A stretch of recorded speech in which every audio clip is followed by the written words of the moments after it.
फिलहाल ईरान ने नया प्रस्ताव, यही इस वक्त एक पहली बड़ी खबर है क्योंकि यूएस को 14 सूत्रीय प्रस्ताव भेजा गया है और एक महीने में जंग खत्म करने का ही यह प्रस्ताव है। हालांकि कहा गया कि हम जंग का अस्थायी अंत चाहते हैं। ईरान की तरफ से साफ तौर पर इस प्रस्ताव में यह कह दिया गया कि हम जंग का अस्थायी अंत चाहते हैं।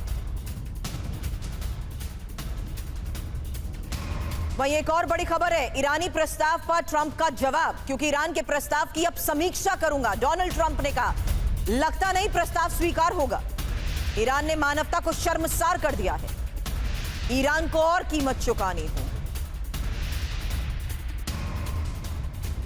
अब सवाल यही है कि क्या डोनाल्ड ट्रंप मानेंगे ईरान का नया प्रस्ताव? बड़ी मांगे क्या है, पहले यह जानिए। सभी मोर्चों पर जंग का अंत हो, भविष्य में हमले ना करने की गारंटी भी, साथ ही खाड़ी से यूएस सैनिकों की वापसी और स्ट्रेट ऑफ हार्मूज से नौसैनिक नाकेबंदी भी हटे। वहीं स्ट्रेट ऑफ हार्मूज के लिए नई व्यवस्था बने और फ्री संपत्ति वापस लौटाई जाए। बड़ी बात यह कि प्रतिबंधों में भी ढील की मांग की गई है और कहा गया कि अब मुआवजा भी मिले। वहीं ईरान के नए प्रस्ताव में एक और सबसे बड़ी खबर सुनिए, क्योंकि इसमें परमाणु पर बात नहीं है और नए प्रस्ताव में स्ट्रेट ऑफ हार्मूज और सेक्शन पर भी फोकस है, सैंक्शंस पर भी फोकस है। आपको बता दें कि अमेरिका के लिए परमाणु पहली प्राथमिकता, अमेरिका के लिए पहली प्राथमिकता परमाणु है। लेकिन इसी प्रस्ताव में अब ईरान की तरफ से परमाणु का कोई जिक्र ही नहीं है। अब जंग खत्म करने की अमेरिकी शर्तें भी जान लीजिए और उसी पर आगे करेंगे सवाल, क्योंकि बड़ी बात यह है कि ईरान के नए प्रस्ताव में परमाणु पर कोई बात ही नहीं है। अब ईरान अपने सभी परमाणु स्थलों पर IAEA की बिना शर्त पहुंच दे और 3.67% से ज्यादा किसी भी स्तर का संवर्धन तुरंत रोका जाए। हमास, हिजबुल्लाह, हुती को वेपन और वित्तीय सहायता भी खत्म हो और 300 किलोमीटर से ज्यादा मारक क्षमता वाली मिसाइल का विकास और टेस्ट भी रोकना होगा। हालांकि प्रतिबंधों पर पहले कोई रियायत नहीं और जांच के बाद ही छूट मिलेगी।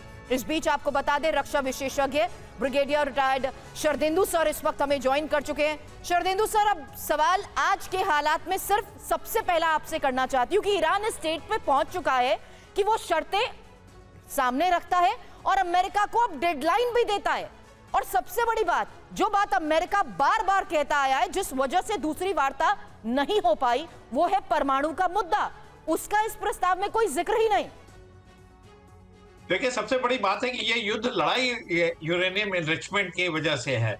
कहीं न कहीं अमेरिका को डर था कि अभी ईरान जो है उसका यूरेनियम एनरिचमेंट इतने आगे तक बढ़ गया है कि वो वेपन ग्रेड में उसको कन्वर्ट कर लेगा। इसी वजह से स्ट्राइक की गई, उनके न्यूक्लियर इंस्टॉलेशन को टारगेट किया गया, चाहे वो जून में स्ट्राइक थी या अभी की स्ट्राइक हो। अगर इसको मसौदे में आपने नहीं रखा तो प्लान तो वहीं फेल होता हुआ नजर आ रहा है, क्योंकि मूल वजह लड़ने की तो यही है, लड़ाई की, क्योंकि इससे इजराइल के अस्तित्व को भी खतरा है और अमेरिका के तमाम मिलिट्री बेसेस जो मिडिल ईस्ट में उनको भी खतरा बना हुआ है। तो इस मसौदे को इंक्लूड करना चाहिए। और इसको देखिए, कतार जब आज की डेट में जब मीडिएशन कर रहा था उनके फॉरेन मिनिस्टर, तो इस पे एक सहमति बनी थी कि ईरान जो है इसका पीसफुल पर्पसेस के लिए इस्तेमाल करेगा, फर्दर इनरिचमेंट नहीं करेगा और जो IAEA के जो गाइडलाइंस है उसको फॉलो करने की कोशिश करेगा। लेकिन जब तक ये चीजें फाइनल होती होती अमेरिका ने स्ट्राइक कर दिया। अब इसी चीज को ईरान मानने को तैयार नहीं है, लिहाजा इसका हेडवे तो नहीं बनेगा, ऐसा मेरा मानना है। और ये ईरान ने जानबूझ के इसको इंक्लूड नहीं किया,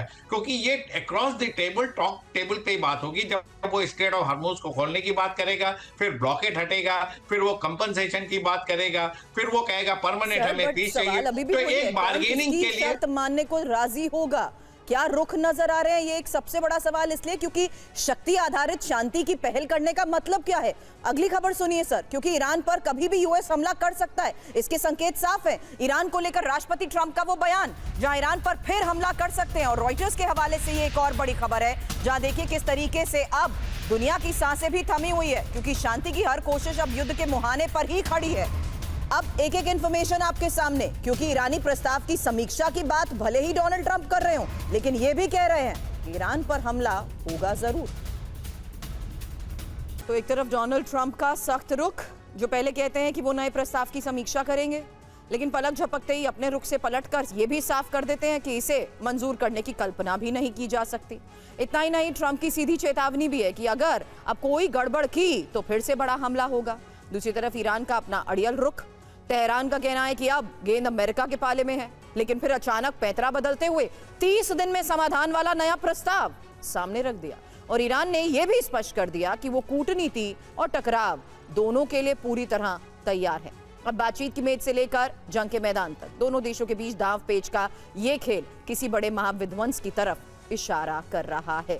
शरदेंदु सर, यही तो मैं सवाल कर रही थी। शक्ति आधारित शांति की इस पहल का मतलब कोई नतीजा निकल पाएगा? क्या ये लोग बातचीत तक की नौबत ला पाएंगे? क्योंकि यहाँ ईरान इस लेवल पर शर्तें रख रहा है कि वो अब अमेरिका को डेडलाइन तक दे रहा है सर 30 दिन की। वहीं वो ये जानता है कि कैसे अमेरिका ने टाइम बाय करते हुए अगले फेज ऑफ ऑपरेशन को लेकर जो सिचुएशन रूम में मीटिंग की, उससे भी उसको साफ नजर आ गया कि वो अमेरिका पर किसी भी हद तक भरोसा नहीं कर सकता।